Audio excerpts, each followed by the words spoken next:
Assalamu alaikum beta. That is the last video of transition metals of A2 Chemistry 9701 and our today's topic is stability constant. That is also called K stab. ये बिल्कुल Kc की तरह ही होता है. ये equilibria के ही related है. Let me make another this like this equilibria.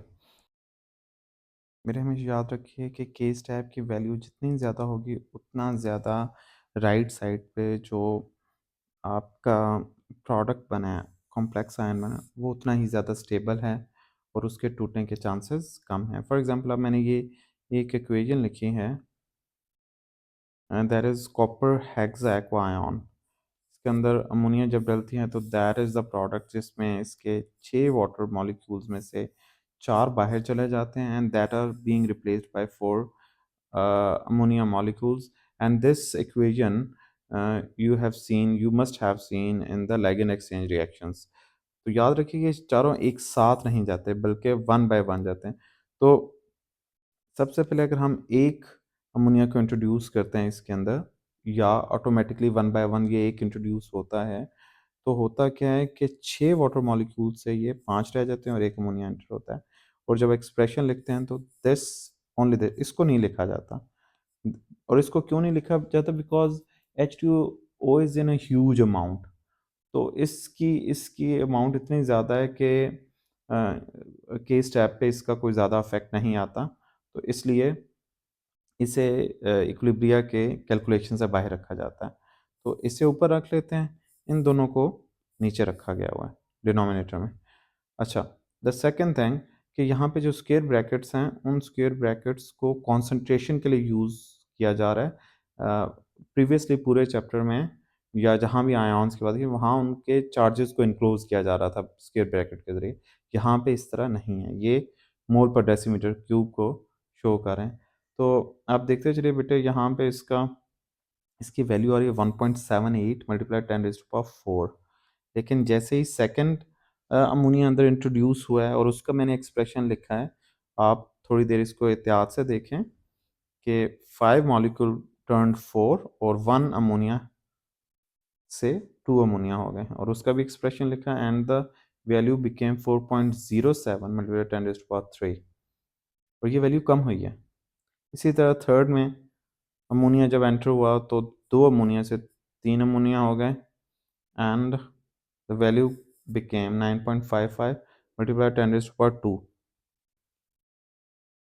बेटे एक चीज़ याद रखिए, K step value is directly proportional to stability of complex ion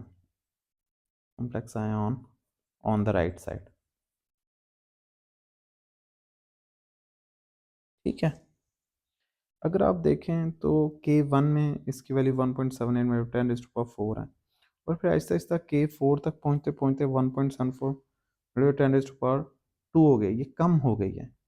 और K5 में ये लेस देन 0 हो गई है. तो अगर ये लेस देन 0 हो गई है that means it is unstable. तो इसीलिए फिफ्थ अमोनिया नहीं एंटर हो पाता, फोर्थ अमोनिया पे ही कहानी रुक जाती है. नेक्स्ट हम क्या करेंगे, इन केस को मल्टीप्लाई करेंगे K1 into K2 into K3 into K4 and the value that comes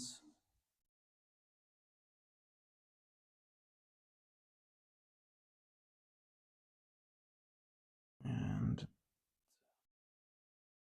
value is 1.20 multiplied 10⁻13 mole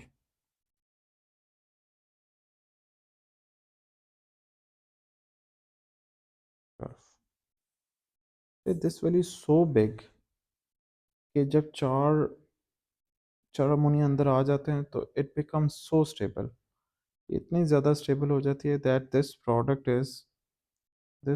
is very stable because यहाँ एक अमोनिया नहीं है, यहाँ 4 अमोनियाज हैं और सारी वैल्यूज़ आपस में multiply, this one and another one, चारों मल्टीप्लाई होके इस वैल्यू तक पहुँचे एंड दिस के step value is so high that this product remains very stable.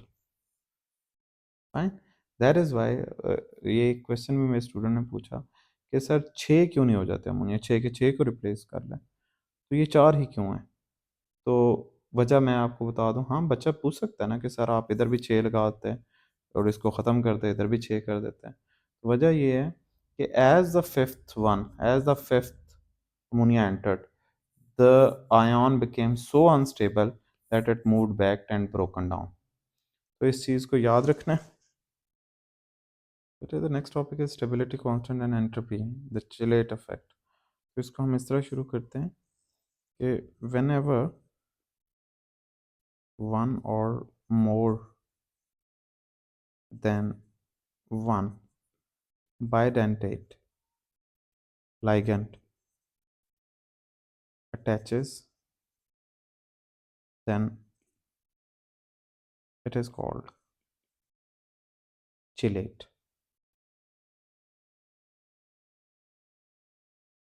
ठीक है बेटे, और याद रखिए chelates are stable than complex ion.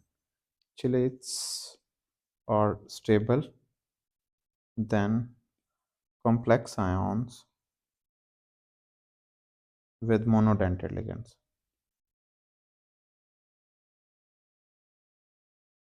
ligands ठीक है बेटे। फॉर एग्जांपल मैं एक एग्जांपल देता हूँ आपको।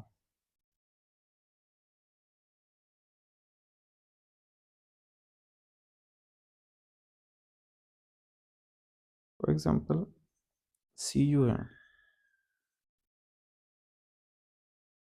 ये मैं ऑक्टाहेड्रल अरेंजमेंट बना रहा हूँ, इसमें सारे वाटर अटैच कर देते हैं।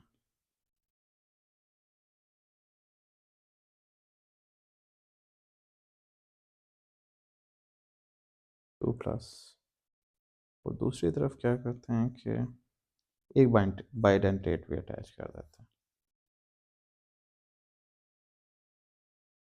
बाइडेंटेट में EN डाल देते हैं एक तरफ और बाकी OH2। तो होगा क्या, याद रखिए कि this this entity, this is more stable. Chemistry ये कहती है कि ये चिलेट बन गया and it is more stable. अब एंट्रोपी के एंगल पे भी बात कर लें, उसके लिए मैं एक इक्वेशन लिखता हूँ, उससे आपको ये बात समझ में आ जाएगी कि एंट्रोपी में ये क्या करती है। फॉर एग्जांपल एक hexa aqua copper hexa aqua ion लेते हैं 6 और 2 प्लस, इसमें डाल देते हैं EDTA, थैलीन डायमीन टेट्राएसिटिक एसिड। ये हेक्साडेंटेट होता है, तो बचे 6 के 6 वाटर मॉलिक्यूल बाहर चले जाएंगे और उसकी जगह क्या आ जाएगा, CuEDTA और 2 प्लस।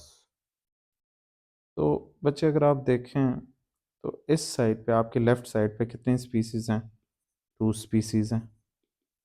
कौन कौन सी, एक ये और एक ये। लेकिन आपके राइट साइड पे क्या है, एक ये और 6 ये, 7 स्पीसीज़। तो इसका मतलब क्या हुआ, मोर number of moles on the right side, that means entropy क्या हुई है, एंट्रोपी बढ़ी है। ठीक है, और अगर मैं एक और एग्जांपल देता हूँ तो दैट इज CuH2O 6 2 प्लस और एक EN डाल देते हैं। तो EN क्या होगा, 2 को तो ले जाएगा ना, Cu एक EN कर देते हैं और 4H2O रहने देते हैं। ठीक है बेटा, तो 2 प्लस करते हैं और यहाँ पे 2H2O कर दें। तो यहाँ पे कितनी स्पीसीज़ हैं, 2 स्पीसीज़ हैं। तो यहाँ पे कितनी है, 3 स्पीसीज़ हैं। तो एंट्रोपी क्या है, बढ़ी है। तो बेटे इस तरह आपने इसको देखना है और इस तरह के क्वेश्चंस आपके पेपर में आ सकते हैं। ओके बेटे।